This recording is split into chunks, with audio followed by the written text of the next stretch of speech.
আজকে যে ম্যাথটা সমাধান করব সেটা হচ্ছে আমরা ম্যাথটা পড়ে নেই যে 50 মিটার পার সেকেন্ড বেগে চলমান 750 কেজি ভরের একটি গাড়ির বেগ 10 সেকেন্ড সময়ে বৃদ্ধি পেয়ে 70 মিটার পার সেকেন্ড হলো। এখন গাড়ির ইঞ্জিন কি পরিমাণ বল প্রয়োগ করেছে সেটা আমাদের বের করতে হবে।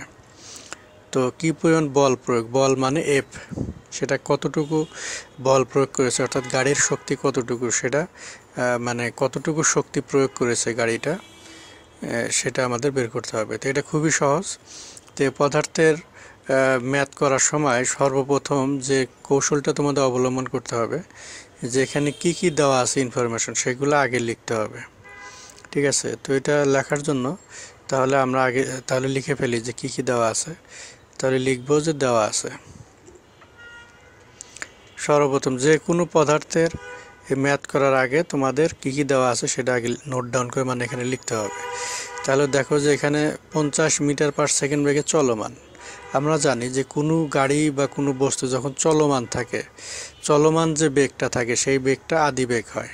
ঠিক আছে, তাই আদি বেগকে ইউ দ্বারা প্রকাশ করা হয়, যেটা আমরা এর আগের ক্লাসগুলোতে শিখে আসছি।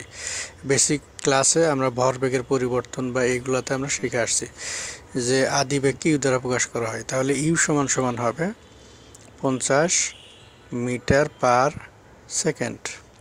আচ্ছা, তাহলে এটা শেষ। এরপরে দেওয়া আছে যে 50 মিটার পার সেকেন্ড বেগে চলমান 750 কেজি ভরের একটি গাড়ি, তার মানে গাড়ির ভর হচ্ছে 750, তার মানে ভর এম সমান সমান হচ্ছে 750 কেজি। আচ্ছা, তারপরে কি দেওয়া আছে যে 750 কেজি ভরের একটি গাড়ির বেগ 10 সেকেন্ড, ঠিক আছে, 10 সেকেন্ড সময় বৃদ্ধি পেয়ে, তার মানে টি সমান হচ্ছে 10 সেকেন্ড। আচ্ছা, 10 সেকেন্ড সময় বৃদ্ধি পেয়ে 70 মিটার পার সেকেন্ড হলো। তো এখন দেখো বেগ কিন্তু দুইটা, যে প্রথম বেগ হচ্ছে যে 50 মিটার পার সেকেন্ড বেগে চলমান, এটা একটা বেগ, তার মানে এটা হলো আদি বেগ। আর পরবর্তীতে 10 সেকেন্ড পরে আবার আরেকটা বেগ হলো কত, 70 মিটার পার সেকেন্ড, মানে বেগটা বাড়লো। তো এটা হচ্ছে দ্বিতীয় আরেকটা বেগ। ঠিক আছে, তাহলে প্রথম বেগটা হচ্ছে আদি বেগ, আর তারপরে যখন 10 সেকেন্ড পরে যখন আরেকটা বেগ হলো অর্থাৎ দ্বিতীয় বেগটা সবসময় শেষ বেগ হয়, শেষ বেগকে ভি দ্বারা প্রকাশ করা হয়। ঠিক আছে, তো আমরা তাহলে শেষ বেগ ভি সমান সমান লিখব হচ্ছে ভি সমান লিখব এখানে 70 মিটার পার সেকেন্ড। ঠিক আছে, তাহলে দেখো যে 10 সেকেন্ড সময় বৃদ্ধি পেয়ে 70 মিটার পার সেকেন্ড হলো। তাহলে এই 70 মিটার পার সেকেন্ড এই বেগটা হচ্ছে ভি, মানে শেষ বেগ অর্থাৎ দ্বিতীয় বেগ। ব্যাস, তাহলে আমাদের লেখা শেষ। এরপরে এখানে কি বলছে যে গাড়ির ইঞ্জিন কি পরিমাণ বল প্রয়োগ করেছে, ঠিক আছে, সেটা আমাদেরকে বের করতে হবে। তো এখন গাড়ির ইঞ্জিন কি পরিমাণ বল প্রয়োগ করেছে, বল মানে হলো এফ। তো বল প্রয়োগ করেছে তার মানে এফ এর সূত্রটা আমরা কি জানি, তো এফ এর সূত্রটা আমরা জানি হচ্ছে এফ সমান সমান এম এ। এই সূত্রটা কিন্তু আমাদের মুখস্থ রাখতে হবে। পদার্থের আরেকটা কৌশল আছে, সেটা হলো যে সূত্রগুলো আগে মুখস্থ রাখতে হয় সবগুলো, এবং সেই সূত্র দ্বারা কোনটা কি নির্দেশ করে সেটাও একটা আলাদা খাতায় নোট ডাউন করে লিখতে হয়। ঠিক আছে, তো তাহলে আমরা জানি যে এফ সমান সমান এম এ, তাহলে এই সূত্রটা বসবে। তো এই সূত্রটা যদি আগের থেকে মুখস্থ না থাকে তাহলে কিন্তু আমরা এই ম্যাথটা করতে পারবো না। এজন্য ওই প্রত্যেকটা চ্যাপ্টার ওয়াইজ যতগুলো সূত্র আছে সেই সূত্রগুলো আলাদা একটা খাতায় লিখে, এবং সেই সূত্র দ্বারা কোনটা দ্বারা কি নির্দেশ করে, যেমন এফ দ্বারা কি নির্দেশ করে, এফ হচ্ছে বল, এম হচ্ছে ভর, এ হচ্ছে ত্বরণ, এগুলো আলাদা আলাদাভাবে লিখে তারপর মুখস্থ রাখতে হয় সব সময়।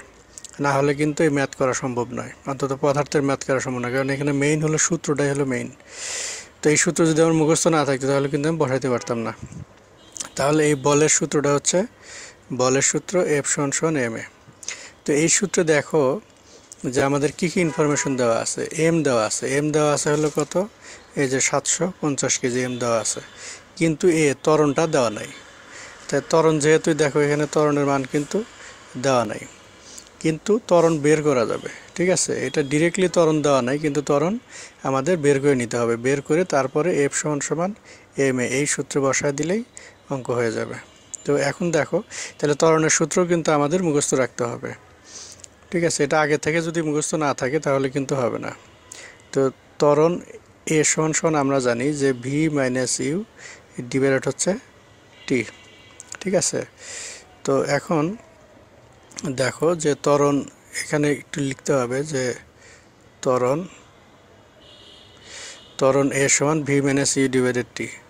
তাহলে দেখো যে ভিটা এখানে দেওয়া আছে, ভি সমান 70, তো লিখলাম 70 মাইনাস ইউ দেওয়া আছে, ইউ সমান হলো 50, তো 50 লিখলাম। আর টাইম টি সমান হলো 10 সেকেন্ড, লিখলাম 10। তার একটা জিনিস খেয়াল রাখতে হবে যে সময়টা অনেক যদি মিনিটে থাকে সেটা কিন্তু ভাঙায় সেকেন্ডে করতে হয়। তো এখানে সেকেন্ড দেওয়াই আছে, এই জন্য 10 সেকেন্ডে লিখলাম। তাহলে ক্যালকুলেশন করলে কি হয়, উপরে আসতেছে 20, নিচে হলো 10 সমান 2 সেকেন্ড। ঠিক আছে, তার মানে সুতরাং ত্বরণ এ সমান 2 সেকেন্ড। এখন দেখো যে ত্বরণ 2 সেকেন্ড যেহেতু বের হলো, তাহলে কিন্তু এখন আমরা এফ সমান এম এ এই সূত্র কিন্তু এখন আমরা বসাইতে পারি। ঠিক আছে, সুতরাং প্রযুক্ত বল এফ সমান আমরা এখন ফাইনাল লিখে ফেলবো আর কি। সুতরাং প্রযুক্ত বল